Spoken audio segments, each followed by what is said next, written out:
Can I roll a perception check? Can I roll a persuasion check? Insight? Athletics? Can I have a history roll? Insight? Can I roll a... As DMs, we get asked a lot of questions, and more often than not, they're how to mechanically resolve how a character interacts with the world. Today I'm going to show you how I resolve skill checks and ability checks. This is the DM tip. To roll or not to roll.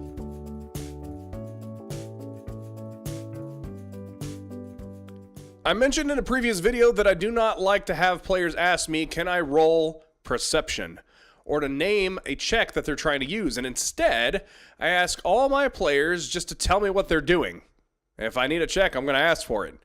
The main reason behind this is I look for specific triggers in my game for any sort of check to happen. If the check automatically fails, I don't ask for a roll. If it automatically succeeds, I don't ask for a roll. I attempt to jump over a mountain.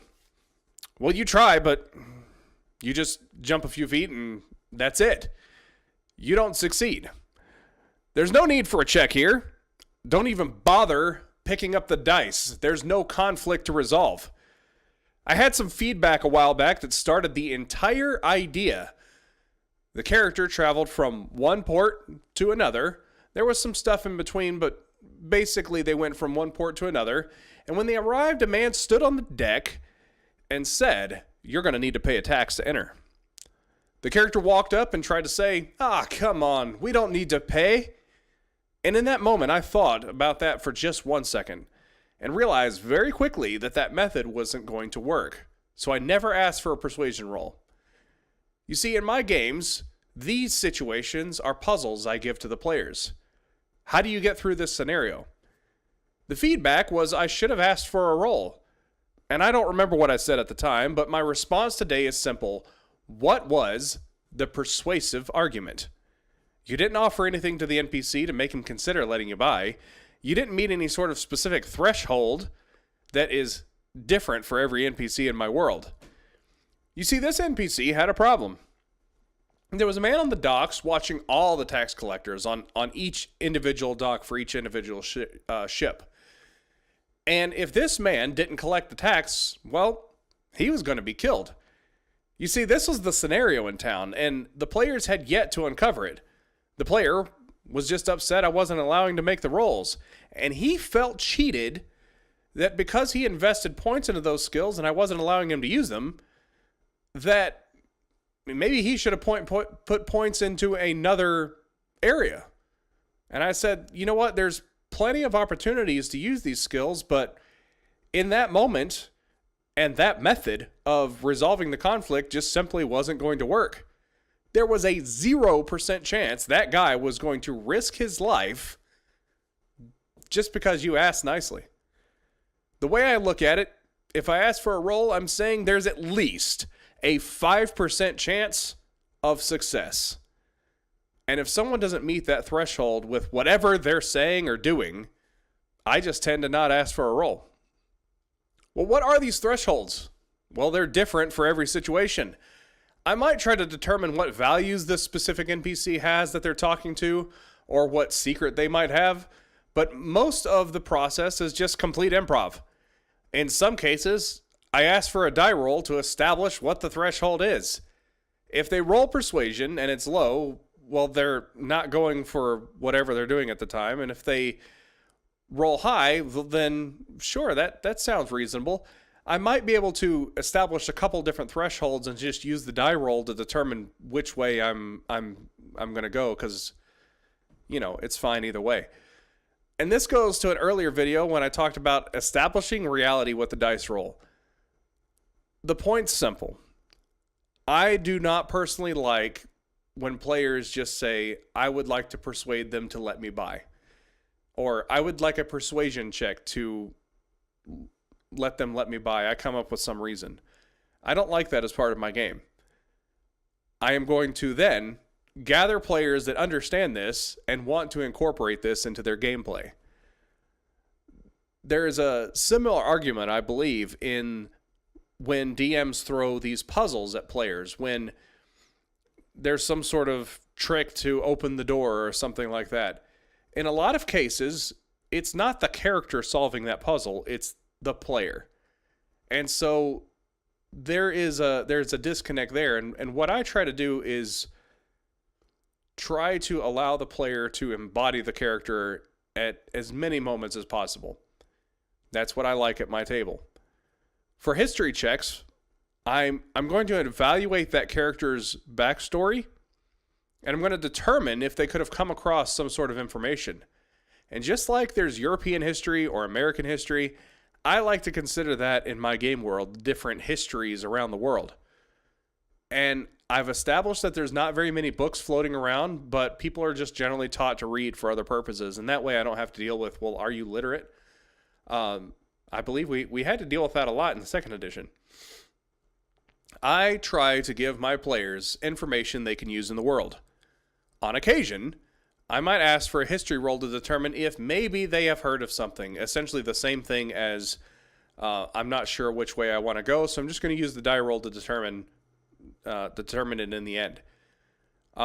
They might have heard something about a borderline kingdom or a nearby area, but if it's about their own area and their own common knowledge, I just give them the information. I don't need to roll a check to see if you paid attention to your own area.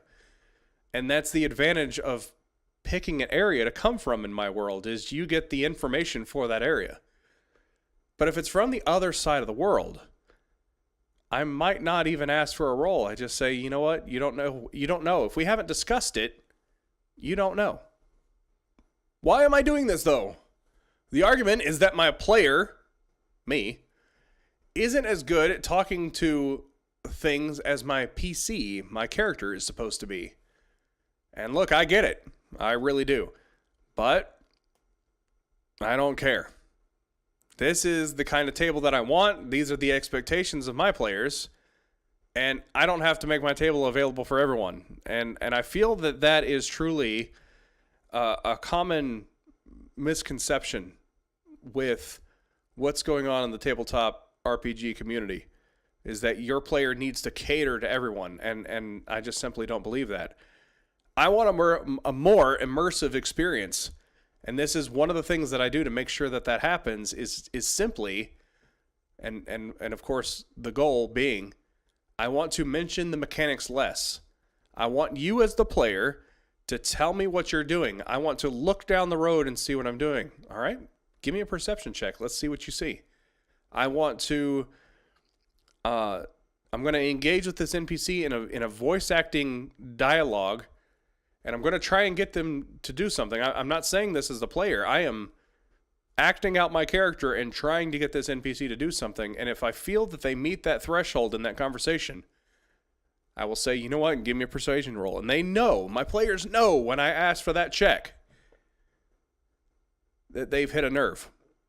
And that the result of this check is going to determine, in fact, if they get what they want. And that adds a lot of tension to the roll. It is, I need to succeed this roll. It adds weight to the roll. And the bottom line, though, is that my main goal is ensuring that the players have a good time. And sometimes that means that I'm going to do things a little different. I want to walk off the beaten path. I want to shake things up. That's the reality of it. I don't have to make my game accessible for every single player. There's going to be some players that may hear this or hear this sort of talk, and they're going to be like, I don't want to be a part of that. I don't want to voice act my character. I don't want to do this. I don't want to do that. That's not fun to me. I get it. That just means that my table's not right for you. I only have to make the 12 to 15 players a week that I have happy. That's all I have to do, is worry about them having a good time.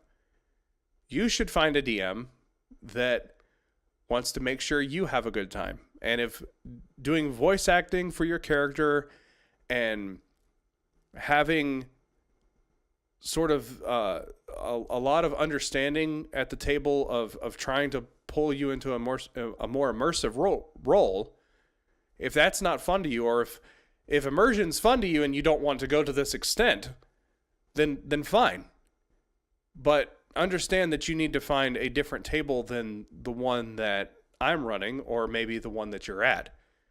If you enjoy combat a lot and you want to sit down every week and play D&D and go through 2 or 3 combats, and that's what you want to do, find a table that does that. At one point, that was my table, and at times it will still be my table, but it's not going to be that way every single time. And I think that's the diversity, if you will. That's the diversity of what is D&D, because it can be so many different things.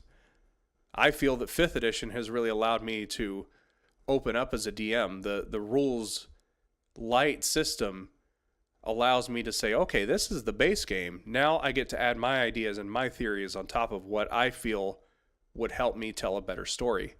Instead of, honestly, in previous editions where I felt like I had to pull back the game and strip it back and say, you know what, this is too complicated, or I don't like jumping through these hurdles, like let's not do that.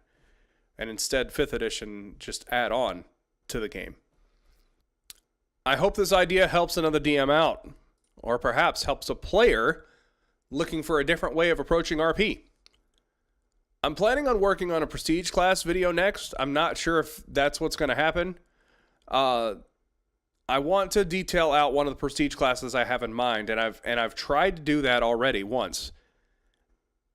And after a few days, I realized that what I had nailed down was not sturdy enough. It wasn't what I wanted. I wanted more.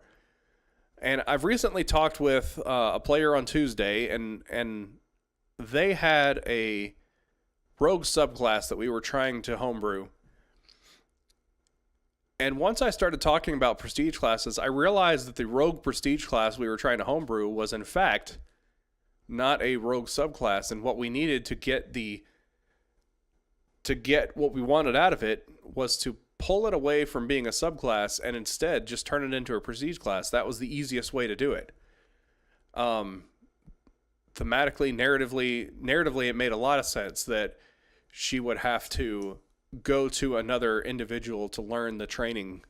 And we realized that there were certain moments in the RP where it seemed like she was trying to learn the next step of the art anyway. So I'm going to try to do that. If you're wondering where I have been or what I'm doing, I run a campaign on Tuesday. I run a campaign on Saturday. Links to those will be in the description below. One of them's on Light Nevaeh's channel, the other one on Queen Bee RPG's channel. And then the other thing that I've been doing is actually working to put my campaigns together. I've got a Tuesday game on Roll20 and a Saturday game on Roll20. And what happens is I do work on the Saturday game, and then I may just not do that work on the Tuesday game, or then I may do something on the Tuesday game and not do it on the Saturday game. So the longer time goes, those two campaigns essentially start to drift apart as far as my functionality goes. I might have one song in the jukebox on one game and not have it on the other, so I'm looking for it, and I'm like, where is it? Or I might rearrange the jukebox in one game and not do it in the other, so now this game is more organized than the other game. I've decided to just take the opportunity of Fanburst shutting down and needing to get my songs and everything uploaded on the My Audio system to merge the two games. That is taken a little bit of work. It took a lot more work than I thought it would be, and in fact, I streamed it recently. I streamed the process of me putting the campaign together. I hope that you guys will stick around for my next video, the Prestige. Hopefully it's going to be the Prestige class video. I've got a few more ideas for videos, a few more DM tips and things like that. You can also come hang out in the Discord. We've got a community Discord that I've been building. It's kind of transitioning from this is where all my campaign stuff happens to, you know, a few more people and stuff like that. And you can come to Discord if you want to just ask me a question or something like that. How do I resolve this? How do I do that? Help with Roll20, things of that nature. And I will throw a link to the Discord in the description below as well. But I really appreciate you watching, and I will see you next time.